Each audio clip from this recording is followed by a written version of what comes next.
Welcome to Speak English Podcast with Rory and Alex. Welcome back to The Deep Dive, where we take your information stack and distill it into instant, informed conversation starters. Today we're diving into something that defines how we all interact, both online and off.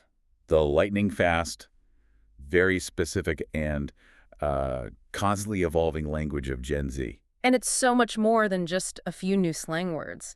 Language is always an essential part of how we show our status, our function in society. But the speed of change right now is just, it's completely unprecedented. It is. It's all driven by the digital landscape. What we're going to do today is really get into how the internet is fundamentally changing the actual mechanisms of linguistic evolution. And the generation right at the epicenter of this linguistic earthquake is Gen Z. Of course. They're the first group to really grow up completely embedded in social media, texting, the internet. And they've developed these linguistic practices that, they could feel like a secret code to anyone outside that circle. Right. And our mission today is to unpack the findings from a really powerful linguistic analysis. The researchers took a snapshot, what we call a synchronic analysis, of how Gen Z is speaking right now. Okay, so how'd they do that? They used a qualitative, textual-based methodology, and their data source is, I think, just fascinating. Online teen fiction. Exactly. We're talking about Wattpad, the platform that's known globally for user-generated stories. I wouldn't intuitively think of fan fiction as an academic source. I get that, but it's considered an invaluable data source for this kind of work. You're studying the creation and evolution of slang in its authentic sort of natural habitat. So it's unfiltered. Completely. These are teen authors writing for teen readers. There's no oversight from formal editors, no adult perspectives changing things. It gives us this really uncontaminated sample of their conversational style. That makes a lot of sense. It's a pure reflection of how they actually talk. So what did the researchers look at specifically? The study analyzed 3 stories with extremely high readership. Knowing Xavier Hunt, that one had a massive 10.1 million readers. Wow. Then Best Served Fake with 2.2 million, and The Star Seekers with about 671,000 readers. These numbers show you the huge cultural influence these stories have. And to analyze the style, they didn't just highlight words they thought were interesting.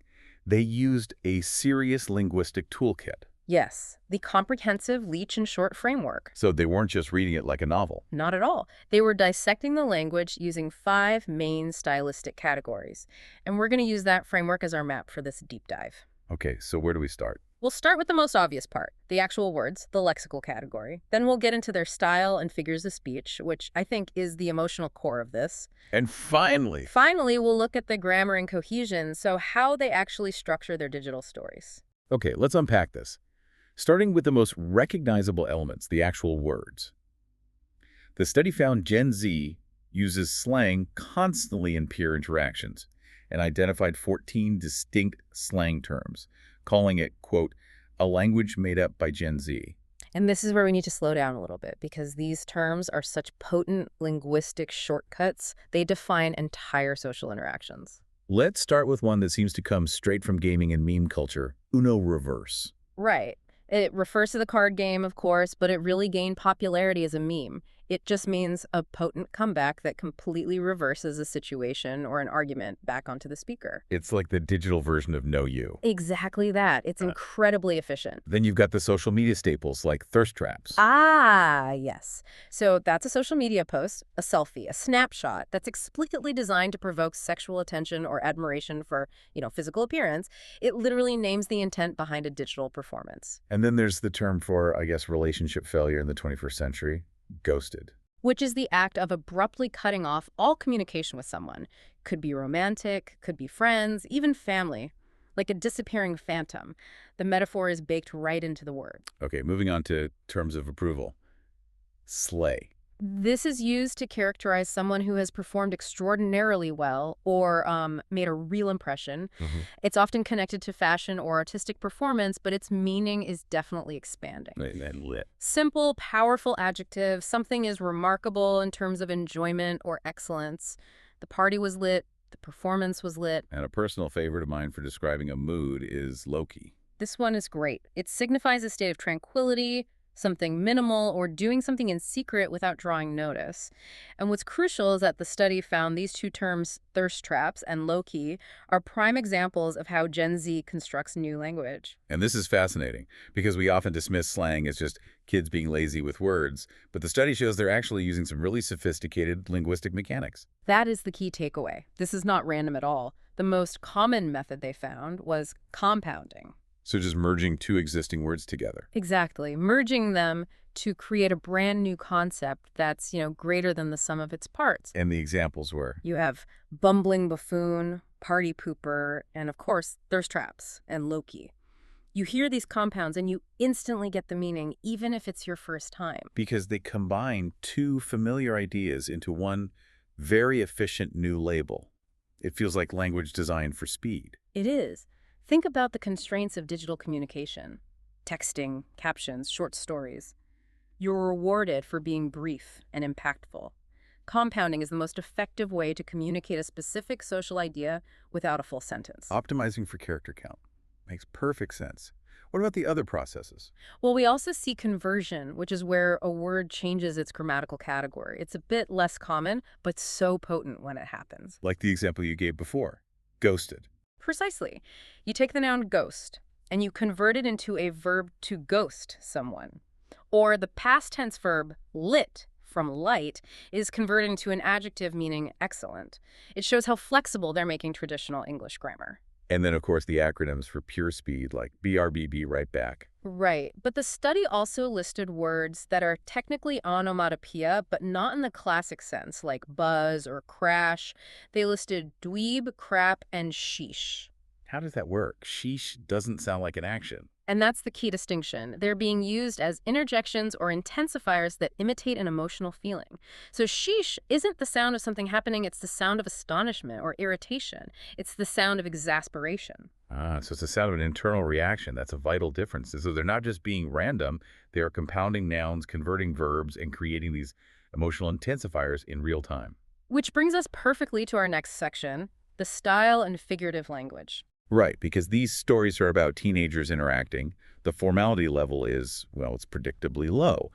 But the study shows that this isn't just laziness. It's a deliberate choice that signals solidarity. Yes. The majority of the lines are casual and colloquial. The style is shaped by ideas of solidarity and status. You're talking to friends, to loved ones, not giving a formal speech. You can see it in a line like, way to sound like a total creep, Haley. The phrase, way to, instead of the more formal way for you to, just immediately signals intimacy. And even when expressing strong emotion, the colloquialism is there. Oh, crap, I wasn't prepared for this. Using a crude term like crap shows a complete comfort level, a lack of social distance between characters. I also love the casual ambiguity in a line like slay, I guess. Right. Slay is the clear approval, but tacking on, I guess, just introduces this layer of uncertainty. It makes it more self-deprecating and relatable. But this is where we hit the real heart of the deep dive, their use of figurative language. Gen Z slang is intensely characterized by hyperbole and metaphor. And this is what allows them to express these vibrant, imaginative, and deeply emotional ideas so quickly. Absolutely. The hyperbole, the classic exaggeration, really sets the tone for their drama. Like in the line, bro, I'm going to go change everything about my personality. That's clearly an exaggeration. No one's going to do that. Of course not. The chance is zero. But the line conveys this intense frustration or self-consciousness over a minor social mistake. And it's amplified by having to type brub right before this huge dramatic announcement. But the metaphors, I think the metaphors are the most revealing window into their experience. They really show these profound social anxieties. They absolutely do. The metaphors don't just describe something, they transform the mundane into the traumatic. Take this powerful example for social anxiety. Kai had left to go buy food, leaving me to face the firing squad alone. Wow, that's heavy. Comparing a high school lunch table to a literal firing squad. It's an intense metaphor, and it emphasizes that feeling of intense scrutiny, of isolation, and the potential judgment the narrator is feeling at that moment.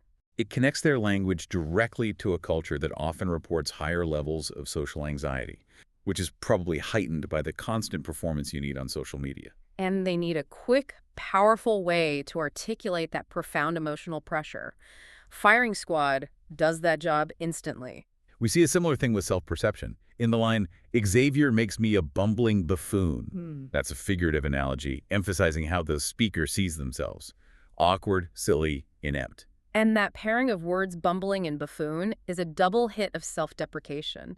The alliteration makes it memorable too. They're using rhetorical devices, maybe not even consciously, to give their internal struggles texture. And there's even metaphor applied to, like, the structure of digital relationships. One character jokes, I think paying you in thirst traps may be a crime. That is a brilliant example of digital literacy showing up in language. It's a metaphor comparing the exchange of social media engagement, in this case, visually enticing content, to actual payment. A transaction with high social value but zero monetary value. Exactly. It's a clever way to define this new social economy. So if we step back, they're not just dropping slang.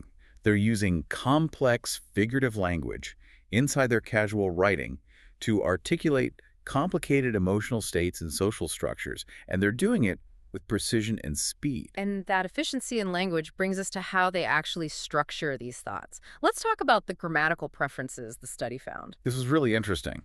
The authors tend to prefer shorter sentence forms. Across all three stories, the simple sentence, a single independent clause, really dominates the narrative. They're concise, they're direct.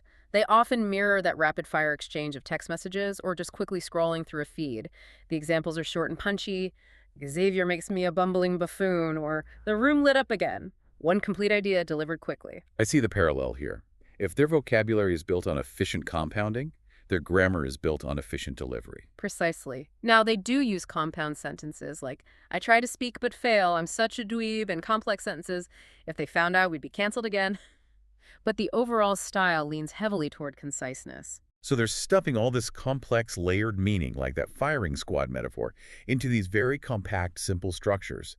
It's maximal meaning in minimal words. And that structural simplicity is key to the final category, cohesion. This is all about how the slang and the sentence structure work with the narrative perspective to build a strong connection with you, the reader. Looking at the first-person point of view, the I perspective, Yeah. you can really see how slang fosters this very intimate connection, often by revealing the character's social anxieties. Yes, when the narrator says, I'm such a dweeb, or talks about being canceled again for being monsters, that slang in the first person reveals their emotional state, that negative self-perception, that social awkwardness, and it invites the reader to empathize immediately. And when the narrator shifts to the second person, to you, terms like creep and slay imply a more conversational tone. And that conversational tone signals a shared knowledge between the speaker and the audience. It maintains that cohesiveness. You, the reader, know exactly what happened to warrant the slay or who the creep is because you're right there in the story with them. And even in the third-person POV, when the narrator is outside the immediate events, that closeness is maintained through things like nicknames. Yes, using a short moniker like Zav for Xavier establishes a feeling of closeness and familiarity. The linguistic style is constantly signaling intimacy, whether through brevity or colloquialisms or nicknames. So we've gone from slang definitions to word mechanics through these intense social metaphors and all the way to sentence structure. The entire architecture of their communication seems built for speed and intimacy. So what does this all mean for the bigger picture? I mean, this study really enhances our understanding of how digital communication is influencing language evolution. Right. It basically proves that the widespread idea that slang is just sloppy or lazy language is, Right. well, it's just false. Completely false. The research shows that Gen Z is using a really sophisticated, imaginative set of linguistic tools. They are not butchering the language, they are actively shaping it, using at least 6 different established processes, compounding, conversion, metaphor, to create powerful shortcuts that reflect the complexity and speed of their digital culture. And that has real-world implications. It does. Right. By analyzing these linguistic practices, educators, policymakers, they can be better equipped to remove language barriers, to reduce generational stereotypes, and to guarantee inclusive education. This aligns directly with SDG number 4, quality education. You have to understand the language to educate the users. It's an acceleration of language evolution, and it's driven by technology. And this study only looked at 3 stories on one platform. Future research could compare these trends across, say, TikTok or Discord, and across different countries. And if social media platforms and writing contexts like Wattpad really are the primary engines of language creation now, driving new words at warp speed, we have to ask ourselves, How quickly will academic dictionaries and educational standards need to adapt just to keep up? We might need lexicographers on a weekly refresh cycle just to capture the speed of linguistic change in this digital era. Something for you to consider the next time you hear a perfect UNO reverse. Indeed. That was today's deep dive. We hope you feel thoroughly informed.